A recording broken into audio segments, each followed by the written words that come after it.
it's really been great to meet you all tonight more and more detail and hear your stories and your testimonies.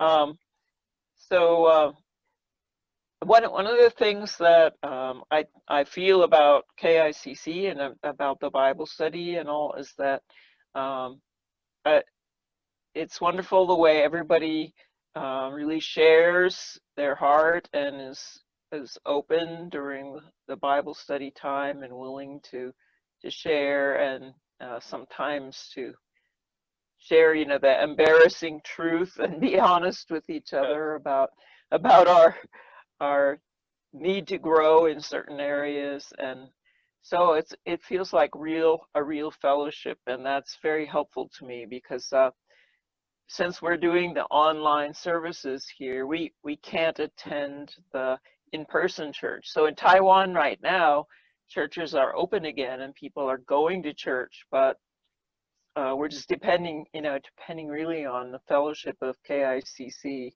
because we can't get to those other services that meet at the same time as our live streaming.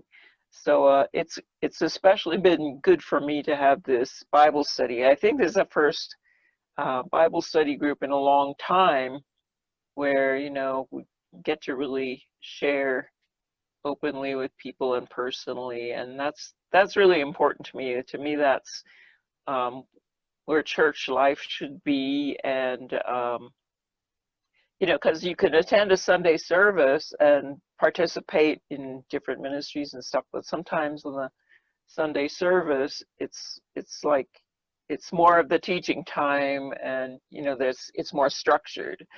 But when you get to sit down with people and talk and really open up, then it feels like a fellowship, like the Holy Spirit is working in different people's lives, and you get to share your prayer concerns and things. And I think I feel more welcomed, and like people are more open in our Bible study than in some other churches. We've served in different churches over the years, and sometimes it's really hard to break the ice with people in some parts of the United States, like where maybe we've served in some places where there's a lot of highly educated people, and sometimes it's hard to get past the pride factor, to where people are really honest and breaking down walls and open with each other because they feel like they have to keep up their face or something, and it takes a long, long time to get to know people. But I just feel like um, all of you have been very ready to be open and honest with each other. So that to me is a great blessing. But I also really enjoy the Bible studies and how we are really digging in depth. And yeah, it's been a while since Tim and I got to be in a Bible study like this, because we were in the US. We had a very nice, good home group meeting where we could share honestly and have a good Bible study.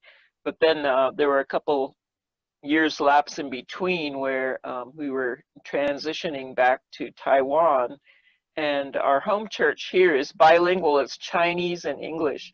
So and my Chinese speaking and listening level has decreased from being too much time in the US or too much time teaching in English language schools like we did when we were in Jakarta. We were teaching in an American school, so I just didn't have enough practice in Chinese anymore. So coming back to Taiwan is like kind of zone out during the Chinese language part of the sermon and then just listen during the English part of the sermon. So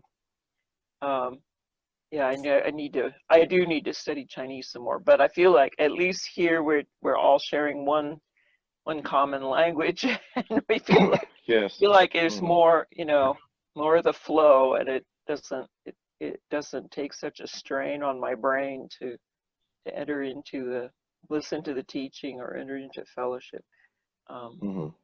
Yeah. So I'm just really thankful that we have the opportunity to meet all of you, and also the folks from Providence Anglican and reconnect. Mm-hmm. And that's all.